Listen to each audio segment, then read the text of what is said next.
পড়া মনে থাকে না বা যা পড়ি সব ভুলে যাই। এই সমস্যা ছাত্রছাত্রীদের কম বেশি সবার মধ্যেই আছে। অনেকে সঠিক নিয়মে না পড়ে বেশি পড়েও কয়েকদিন পর তা ভুলে যায়। আবার অনেকে পড়া মনে রাখার জন্য কিছু কৌশল ব্যবহার করে এবং দীর্ঘ সময় পর্যন্ত অবলীলায় মনে রাখতে সক্ষম হয়। সঠিক কৌশল প্রয়োগ করে না পড়লে পড়া ভুলে যাওয়ার সম্ভাবনা বেশি থাকে। পড়া সহজে মনে রাখার কিছু কৌশল: আগ্রহ তৈরি, আগ্রহ নিয়ে পড়তে বসা। খেলা বা মুভি দেখার সময় আপনি যেমন আগ্রহ ও জিতার আশা নিয়ে বসেন, তেমনি পড়ার সময়ও নিচের ভিতর থেকে আগ্রহ তৈরি করতে হবে। পড়া কঠিন, মনে থাকে না, বুঝি না, এইসব পূর্বধারণা থেকে বেরিয়ে খালি মাথা নিয়ে বসতে হবে। পড়াশোনা আমাদের সবার কাছে কম বেশি কঠিন বিষয়, আর এই কঠিন বিষয়টিকে যদি সহজ ও মনে রাখার উপযোগী করতে হয় তাহলে আগ্রহ থাকাটা আবশ্যক। কেননা যে কাজে আগ্রহ থাকবে না সে কাজ সঠিকভাবে সম্পাদন হয় না। ধারণা গাছ: পড়া মনে রাখার একটি ভালো কৌশল হলো কনসেপ্ট ট্রি। এই পদ্ধতিতে যে কোনো বিষয় শেখার আগে পুরো অধ্যায়টিকে 7টি ভাগে ভাগ করে প্রতিটি অংশের জন্য এক লাইনে সারাংশ লিখতে হবে। তারপর নোটবুকে একটি গাছ আঁকুন এবং গাছের প্রতিটি পাতায় 7টি সারাংশ লিখুন। প্রতিদিন পাতায় নজর দিলে অধ্যায়টি সম্পূর্ণ ধারণা পাওয়া যাবে। এটি একটি পরীক্ষিত বৈজ্ঞানিক ধারণা। বাংলা ও ভূগোলের জন্য এই কৌশল বেশি কার্যকর। কিওয়ার্ড: যে কোনো বিষয়ের কঠিন অংশগুলো ছন্দের আকারে খুব সহজে মনে রাখা যায়। যেমন রংধনু 7 রং মনে রাখার সহজ কৌশল হলো বেনিয়াস কলা শব্দটি মনে রাখা। 7টি রঙের প্রথম অক্ষর রয়েছে শব্দটিতে। তেমনি আবার ইংরেজি লেফটেন্যান্ট শব্দটির বানান মনে রাখতে মিথ্যা তুমি 10টি পিপিলিকা মনে রাখলেই বানানটি হয়ে যাবে। অল্প অল্প করে মনোযোগ দিয়ে পড়া। কোনো কিছু মনে রাখতে হলে তা বিভিন্ন অংশ বা সেগমেন্ট ভাগ করে পড়া বেশি উপকারী। যেমন 46, 78, 90 এই সংখ্যাটি মনে রাখা যতটা সহজ তার চাইতে 467 এবং 890 মনে রাখা আরও বেশি সহজ। আমরা পাঠ্য বইয়ের অনেক সংখ্যা পড়তে ভয় পাই, কিন্তু বড় সংখ্যাকে কয়েক ভাগে ভাগ করে পড়লে মনে রাখা সহজ। কারণ আমাদের ব্রেন অনেক বড় বিষয়ের চেয়ে ছোট বিষয় বেশি মনে রাখতে পারে। লিখে পড়ার অভ্যাস করতে হবে। লিখে পড়লে আমাদের ব্রেইনের অনেক বেশি এলাকা উদ্দীপ্ত হয়। লেখার সাথে ব্রেইনের যে অংশগুলো জড়িত তা তথ্যকে স্থায়ী মেমোরিতে রূপান্তর করতে সহায়তা করে। এছাড়া মানুষ কোনো কিছু লিখতে চাইলে উক্ত বিষয়ের প্রতি মনোযোগ বেড়ে যায়, যা স্থায়ী মেমোরি তৈরিতে সাহায্য করে। মার্কার ব্যবহার করা। অনেকে পড়ার সময় মার্কার ব্যবহার করে, এটা বেশ কার্যকর। কারণ যখন কোনো কিছু মার্ক করা হয় তখন ওই শব্দ বা বাক্যর ওপর আগ্রহ ও আকর্ষণ বেড়ে যায়।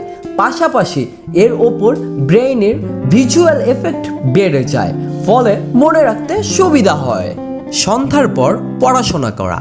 বিভিন্ন গবেষণায় দেখা গেছে সকাল 10টার আগে মানুষের ব্রেন ক্রিয়াশীল হয় না। এই সময়ের পর থেকে ধীরে ধীরে ব্রেইনের ক্রিয়াশীলতা বাড়তে থাকে।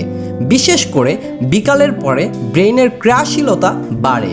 তাই সকালের পড়া থেকে বিকাল বা সন্ধ্যার পর পড়া বেশি কার্যকর। পর্যাপ্ত ঘুম। ব্রেইন মূলত স্মৃতির তৈরিতে কাজ করে ঘুমের ভিতর। গবেষণায় দেখা গেছে সারাদিনের কাজ বা ঘটনাগুলো ঘুমের সময় মেমোরিতে রূপান্তর হয়। ফলে যে কোনো তথ্য মেমোরিতে রূপান্তর করতে চাইলে পড়াশোনার পাশাপাশি পর্যাপ্ত ঘুমাতে হবে। মুখস্থ বিদ্যাকে না বলা। মুখস্থ বিদ্যা চিন্তা শক্তিকে অকেজো করে দেয়, পড়াশোনার আনন্দ মাটি করে দেয়। কোনো কিছু না বুঝে মুখস্থ করলে সেটা বেশি দিন স্মৃতিতে ধরে রাখা যায় না। কিন্তু তার মানে এই নয় সচেতনভাবে কোনো কিছু মুখস্থ করা যাবে না। টুকরো তথ্য যেমন সাল, তারিখ, বইয়ের নাম, ব্যক্তির নাম, বিজ্ঞানের কোনো সূত্র ইত্যাদি বুঝে মুখস্থ করতে হবে। রিভাইজ। গবেষণায় দেখা গেছে আমরা আজকে সারাদিন যত কিছু পড়ি, শুনি, জানি বা দেখি তা 5 দিন পর 4 ভাগের 3 ভাগই ভুলে যায়। এ ভুল ঠেকানোর জন্য কিছু টিপস আছে। যেমন 45 মিনিট পর 15 মিনিট ব্রেক এবং সেই ব্রেকে মনে মনে সে পড়াটা রিভাইজ দেওয়া এবং কোথাও আটকে গেলে তা আবার দেখে নেওয়া। আজকে গুরুত্বপূর্ণ কিছু পড়ে আগামীকাল ঘুমানোর আগে উক্ত পড়া রিভাইজ দেওয়া। তারপর 1 সপ্তাহ পর পুনরায় রিভাইজ দিলে দীর্ঘদিন মনে থাকবে। গুরুত্বপূর্ণ পয়েন্টগুলো মুখস্থ করার চেষ্টা করুন। এছাড়াও বড় কোনো বাক্যকে একটি কিওয়ার্ডের মধ্যে নিয়ে আসার চেষ্টা করুন, যেন ওই কিওয়ার্ডটি দেখলে পুরো লাইনটি মনে পড়ে যায়। তাহলে পরীক্ষার সময় ওই কিওয়ার্ডটি মনে করতে পারলে পুরো লাইনটি আপনার মনে পড়ে যাবে। লিখে পড়ার অভ্যাস করতে হবে।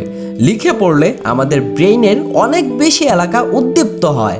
লেখার সাথে ব্রেনের যে অংশগুলো জড়িত তা তথ্যকে স্থায়ী মেমোরিতে রূপান্তর করতে সহায়তা করে। ব্রেইন মূলত স্মৃতি তৈরির কাজ করে ঘুমের ভিতর। গবেষণায় দেখা গেছে সারাদিনের কাজ বা ঘটনাগুলো ঘুমের সময় মেমোরিতে রূপান্তরিত হয়।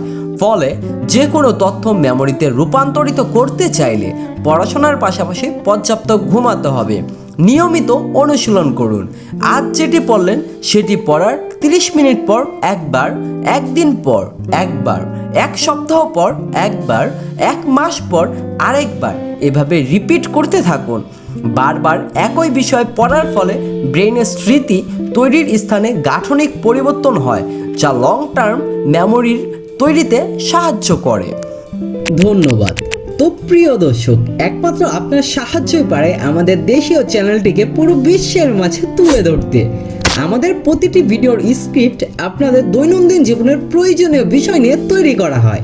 এই চ্যানেলটিতে সব সময় আপনাদের প্রয়োজনীয় বিষয়বস্তু খুব সহজে খুঁজে পাবেন। এই ভিডিও খোঁজার জন্য এবং স্ক্রিপ্ট লেখার জন্য মূল কথা, পুরো ভিডিওটিকে প্রপারলি তৈরি করার জন্য আমাদের অনেক পরিশ্রম করতে হয়, যে পরিশ্রমটা আমরা আমাদের টিম নিয়ে করে থাকি। আমাদের চাওয়া আপনাদের একটা শেয়ার এবং সাবস্ক্রাইব, যা আমাদের অনুপ্রেরণাকে আরও অনেক গুণ বাড়িয়ে দেয়। তো আর দেরি না করে অবশ্যই আমাদের চ্যানেলটি সাবস্ক্রাইব করে দিন আর পাশে আসা বেল আইকনটি বাজিয়ে দিন। এবং অবশ্যই আপনি যদি আপনার কাছের মানুষজনের ভালো চান, আমাদের ভিডিওটি অবশ্যই তাদের শেয়ার করতে পারেন। ধন্যবাদ, আবার দেখা হবে।